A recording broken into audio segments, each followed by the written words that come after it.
since nabanggit natin si Boss Jewel, eto po para maging fair naman ho tayo mga kababayan, kay Boss Jewel Villanueva, iparinig namin sa inyo yung kanyang sinasabi. May kapangyarihan sa unprogrammed funds. Si Boss Jewel. Boss Jewel, gandang gabi sa'yo. May dinimanda ka na daw, Boss Jewel. Game, sige. Banat, paliwanag. Ulit-ulit na lang. Ilang beses na po tayong idinadawit. Una sa mga budget hearings, BICAM na, tapos sa GAA. Hindi na ho ako magkukomento dito mga kababayan. Mahirap na po. Baka isa tayo sa makakasuhan po ni Boss Jewel, mga bossing. No? Pakikinig ko na lang po sa inyo to. Tapos babasa tayo kasi ipinost nila ito mga kababayan doon sa social media. Ipinost nila ito sa Facebook, mga bossing. Babasa na lang tayo nung mga komento nung mga tao dito sa pag-i-explika ni Boss Jewel. Ngayon naman daw po, nasa unprogrammed funds. Sino po ba ang may kapangyarihan sa unprogrammed funds? BBM, DPWH, Speaker, Senate President, o mismong Presidente? Hindi po tayo ang nagpasok sa unprogrammed funds at Ayan, dinidepensahan po ngayon ni Jewel Villanueva ang kanyang sarili. Mga bossing, pakinggan na lang ho natin, no? Tapos i-analyze natin. O kayo, dyan, kung may komento kayo dito sa sinasabi ni Boss Jewel, nandyan ang comment section. Sabi nyo, pero ako, hindi. Kinakabahan ho ako. Baka mahirap na ho. Baka makasuhan tayo ni Boss Jewel. Mga bossing, nakakatakot ho yun. Iba yung kakasuhan ko silang lahat. Dali pong patunayan yan. Lahat ng ginagawa natin, verifiable. Ang mga ebidensya na ibinabato sa atin, hanggang ngayon wala. At hanggang ngayon, nagkakalap. Ang ordinaryong senador po, wala. Alam niyo mga kababayan kung bakit napopokus ang mamamayang Pilipino kay Boss Jewel? Kasi siya naman yung unang pumutak yung sabi wala kaming kaugnayan, wala kaming kakilala, wala ni sino man na mga kontraktor na kaugnayan ang mga senador. Siya yung unang Ngayon biglang nagsilabasan yung mga picture, litrato ni Boss Jewel with Alcantara, mga bossing. Pati yung kay Jinggoy, ganun din ho, mga kababayan. Biglang lumabas ho. Kahit po ipinipilit po ni sino ba yung isang boss natin, si Boss Marcoleta, Kahit ipinipilit ni Boss Marcoleta na ligtas na daw po si Jinggoy. Huwag niyong ipilit, dudugo yung puwet. Huwag niyong ipilit, dudugo po. Diba, abs dato? May ganyan tayong kasabihan sa Pilipino. Huwag ipilit, dudugo. Tuloy, Boss Jewel. Wala pong ganyang kapangyarihan. Lahat na lang po, kapag Bulacan daw, kay Joel yan. Flood control. Lahat po ng opisyal na sangkot nagsabi na.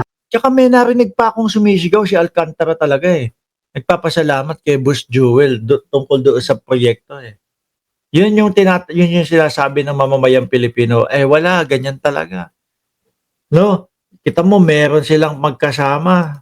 Wala po tayo o si Joel Villanueva na kinalaman doon. Kickback daw po na tumataginting na 30%. Ni kontraktor o proyekto, wala din pong maipakita. Ano to? Para bang basta na lang po ako gagawin na punching bag? Sa mga kababayan ko po sa Bulacan, huwag po tayong magpapadala sa mga nanggugulo at nagpapakalat ng fake news. Simula pa lang, ang dami na pong kwento. Mula sa budget insertion di umano, ginamit lang tayo at dinaan dun sa Bulacan, hanggang sa naging BICAM, hanggang insertion sa BICAM. Saglit lang po sabi ni Chis Escudero, hindi pa din daw ligtas si Boss Jewel at si Boss, ano pangalan nun? yung isa, si Boss Jewel at si Boss Jinggoy di ba Tommy? Cereza Force, Kapal Mux pala, sabi ni Jose Rosal. Nandiyan din si Tommy, Kabugka, sabi. Nandiyan si Rosita Hayashi, ha, sabi kay Joel Villanueva. Tapos contractors, litrato sa cellphone, tapos paulit-ulit sabi gaa-gaa, at ngayon unprogram. 10 beses na po nagbago ang paratang. Pero iisa lang ang katotohanan. Lahat po ito walang laman. Photoshop at narinig daw di umano. Ayan daw Photoshop lang daw yung tingin ko yung text message na ipinakita ni Bryce Hernandez. Yun daw siguro ang Photoshop. Tsaka may explanation si Boss Jewel. No, ginawa niya daw. Ganito lang po gawin niya, no, Mr. Chair. Pinakita. Di ba? Di ba? Kababayan. Mahilig kong magpaliwanag si Boss Jewel, mga kababayan. Talagang everyday ho yata may bagong paliwanag si Boss Jewel. Oh, Klaro po sa akin, sindikato, may interes sa 2028, may gustong sumikat, naku sir, ako nagre-reaction lang ho ako, sir, ha? Nandito lang ho ako sa bahay namin. Hindi po ako parte ng sindikato na kung ano iniisip nyo, kung ano yung reaksyon nyo. At syempre, nandiyan yung taong bayan, nababasa-basa ko yung reaksyon ng taong bayan. No, napapaisip ako, naku, sabit kaya si Boss Jewel talaga kasi may mga litrato, may mga picture, may mga resibo si Bryce eh. Oh. at ako raw po ang gustong ialay bilang sacrificial lamb. Diba? Huwag po nating kalimutan, nag-umpisa po itong lahat ng ito noong yung name that cannot be mentioned, eminensyon ni Joel Villanueva, si Zaldico, na Doon daw. So, ang gustong sabihin ni Boss Jewel, si Zaldico ang may pakana nung mga sinasabi sa kanya. naglagay ng napakaraming congressional insertion, lalo na sa ating lalawigan sa Bulacan noong 2023. Ay, hindi siguro ako makakasuhan ni Boss Jewel. Kasi ako din mismo, mga kababayan, ang sinasabi ko, umuwi si Zaldico para ipaliwanag yung ano sa kanya eh. Yung sinasabi tungkol sa kanya eh. Oh. Dahil po sa pagkakadawit ni Zaldico, nag-umpisa na ang pagkasira at pagbato ng putik sa ating pangalan. Tama na. Sawa na po tayo sa paratang na walang pruweba na hanggang ngayon hinahanap pa ang ebidensya laban sa Boss Joel, sabi ni Ma'am Nida, Malco, Diyos ko, Joel, manahimik ka na. Sabi ho ni Ma'am Nida, Malco ha. Sabi naman ni Camilo, Nobalta, puro depensa ang sagot mo, Sir Joel. Pwede naman, aminin. sa atin. Labanan na lang po natin ito sa tamang forum, sa korte. Yan, kasuhan na mga bossing. Oh, sabi sa inyo, kaya ayoko magkukomento dito, kaya pinaparinig ko na lang ho sa inyo, baka tayo masama sa kakasuhan ni Boss Jewel eh. Oh. Hindi kaya panakot to doon sa mga nagbablog o panakot ito doon sa mga nagsasalita laban o kontra sa kanya. Demanda ko po sila, doon ko din po sila haharapin lahat. Sa taong bayan, wala po tayong tinatago. Hindi po tayo nagnanais mag-abroad. Nananatili po na nakatutok tayo sa tunay na trabaho, ang maglingkod ng tapat at may malasakit. Ayan po ang mga sinabi. Maraming salamat po. Ayan po ang mga sinabi ni Boss Joel. Ngayon mga kababayan, gaya po ng sinabi ko, ang pangako ko sa inyo ay ipakita ang mga komento dito mismo sa inilabas na video ni Boss Joel. Isa-isahin natin yung mga nag-comment, mga bossing. Una, si Janice Bailon, sabi, puro tawat, pinagtatawanan.